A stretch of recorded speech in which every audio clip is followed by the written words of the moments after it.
राजनीतिक पार्टी जैसे कांग्रेस और बीजेपी के साथ नहीं जाएंगे और साथ ही साथ ये भी आपसे कह देना चाहता हूँ कि जयेश कभी भी चुनाव नहीं लड़ेगा। मध्य प्रदेश में जयेश के नाम से पद पर रहने का भ्रम फैलाया जा रहा है। जयेश का डीएनए कभी भी कांग्रेस का नहीं है और न रहेगा। आदिवासी लोग इन दोनों से परेशान हो चुके हैं और कहीं न कहीं तीसरे विकल्प की ओर हैं। कहीं भी टूटा नहीं है। कुछ व्यक्ति पार्टियों में शामिल हो गए हैं, इसका ये मतलब नहीं कि जयेश टूट चुका है। 2024 में होने वाले विधानसभा चुनाव को लेकर हम ये कहें कि जयेश जो आदिवासी संगठन है वो भी अपना एक अहम रोल अदा करने वाला है और इसके पहले के चुनाव में भी जयेश के ही एक विधायक जो हीरालाल अलावा कांग्रेस से गठबंधन के बाद विधायक बने थे, अब उन्होंने खुद ने भी जो है ये कहें कि मोर्चा खोल दिया है। हमारे साथ जयेश के राष्ट्रीय प्रभारी हैं, हम उन्हीं से बात करते हैं। क्या है ये पूरी रणनीति और हीरालाल अलावा का जो बयान आया उस पर आप क्या कहेंगे? जी देखिए, 2018 के विधानसभा चुनाव में जयेश का जो समर्थन रहा था वो कहीं ना कहीं कांग्रेस को रहा था और उसी से हीरालाल अलावा जी कांग्रेस से विधायक बने और अभी वर्तमान में उनका एक बयान आया था कि वह अलग से लड़े, जबकि वो अलग नहीं है, वो कांग्रेस के ही विधायक हैं।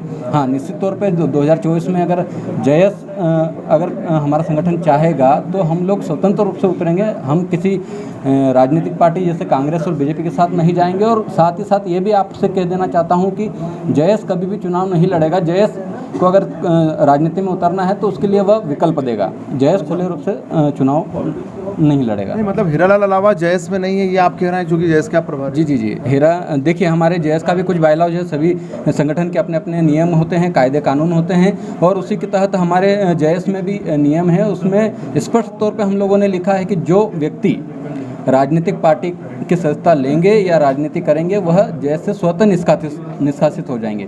और 2018 में जिस तरीके से हीरालाल अलावा जी ने कांग्रेस से चुनाव लड़ा तो वह कांग्रेस के सदस्य बने और उसी वक्त उनकी सदस्यता समाप्त हो गई, इसलिए वह जयेश में अभी किसी भी पद पर नहीं है। मध्य प्रदेश में जयेश के नाम से पद पर रहने का भ्रम फैलाया जा रहा है, जबकि जो ज़मीनी कार्यकर्ता है, जो ज़मीनी जयेश है, वह अपने मुद्दे के साथ, अपने आदिवासियों के साथ शोषण अत्याचार के खिलाफ आवाज़ को बुलंद करता है और आगे भी संवैधानिक अधिकारों के लिए लड़ता रहेगा। जिस तरह से कमलनाथ जी ने भी कहा, जो मध्य प्रदेश कांग्रेस के अध्यक्ष पूर्व मुख्यमंत्री हैं, कि हमारा डीएनए जयेश का और हमारा एक है, क्या कहेंगे? जी देखिए, मैं मध्य प्रदेश के पूर्व मुख्यमंत्री कमलनाथ जी के बयान की कड़ी निंदा करता हूं। जयेश का डीएनए टंट्या भील का डीएनए है, जयेश का डीएनए बिरसा मुंडा जी का डीएनए है, ख्वाजा नायक भीमा नायक का डीएनए है। जयेश का डीएनए कभी भी कांग्रेस का नहीं है और ना रहा है ना रहेगा, क्योंकि पार्टियां बाद में बनी है। आदिवासी समाज प्राकृतिक समाज है और यह सदियों से इस भारत देश में रहता आया है और इस देश का मूल मालिक भी है। तो मुख्यमंत्री जी का कहना कि जयेश का डीएनए कांग्रेसी डीएनए है, ये सरासर गलत है और मैं उनके शब्दों की कड़ी निंदा करता हूं। तो किस तरह से मतलब आपका प्लान है कि आगे चुनाव को लेकर आप कांग्रेस के साथ जाएंगे, भाजपा के साथ जाएंगे, या क्या रणनीति है आपकी? देखिए, अभी हमारे संगठन में मंथन चल रहा है और उस पर बात चल रही है।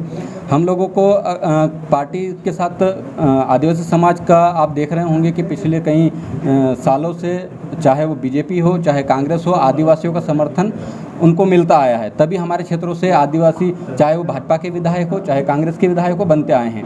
लेकिन उन विधायकों को बनाने के बाद भी हमारी जो स्थिति है वो वैसी की वैसी है, उस स्थिति को नहीं बदल पाए। आदिवासी क्षेत्रों में एजुकेशन नहीं आया, आदिवासी क्षेत्रों में मेडिकल कॉलेज खुलने चाहिए थे, वह नहीं खुले। आदिवासी क्षेत्रों में कुपोषण की समस्या को दूर हो जाना चाहिए था, वही नहीं हुआ। ये मध्य प्रदेश में कांग्रेस की भी सरकार रही है और बीजेपी की सरकार रही है और आदिवासियों का समर्थन दोनों को मिलता आया है। लेकिन इस बार आदिवासी लोग इन दोनों से परेशान हो चुके हैं और कहीं ना कहीं तीसरे विकल्प की ओर हैं और तीसरा विकल्प क्या होगा यह हमारा पार्टी के यह हमारा संगठन तय करके बताएगा। एक आखिरी सवाल मेरा आपसे ये कि जयेश टूटता हुआ नजर आ रहा है। हीरालाल अलावा अपनी अलग जयेश लेके अगर चलेंगे, आप अलग लेके चलेंगे तो आदिवासियों का भला होगा या टूट हो जाएगी? देखिए, जयेश कभी भी टूटा नहीं है, ना टूटेगा। कुछ लोग अपवाद स्वरूप कांग्रेस में चले गए, कुछ लोग भाजपा में भी गए हैं, तो वो व्यक्ति गया है, जयेश नहीं गए। जयेश एक सामाजिक विचारधारा है और अपनी विचारधारा पे वह अडिग है और उसी विचारधारा के तहत वो काम कर रहा है। इसी सिलसिले में आप देख सकते हैं कि मध्य प्रदेश में कहीं पर भी, चाहे वो आदिवासियों के साथ अत्याचार हो, चाहे दलित समाज के साथ अत्याचार हो, व ओबीसी समाज के साथ अत्याचार हो, तो जयेश हमेशा साथ में खड़ा नजर आया है और उसकी विचारधारा, जयेश की विचारधारा के साथ एसटी, एससी, ओबीसी और माइनॉरिटी के लोग भी साथ में नजर आए हैं। तो जयेश कहीं भी टूटा नहीं है। कुछ व्यक्ति पार्टियों में शामिल हो गए हैं, इसका ये मतलब नहीं कि जयेश टूट चुका है। जिस तरह से ये राष्ट्रीय प्रभारी हैं, इन्होंने कहा कि जयेश से हीरालाल अलावा का कोई लेना देना नहीं है। हालांकि हीरालाल अलावा अपना दावा कर रहे हैं कि जयेश अलग से इस बार चुनाव लड़ेगा। अब देखना यह होगा कि इस बार विधानसभा चुनाव में जयेश किस तरह से नजर आता है, वो खुद चुनाव मैदान में होता है या फिर वो किसी राजनीतिक दल के साथ नजर आता है।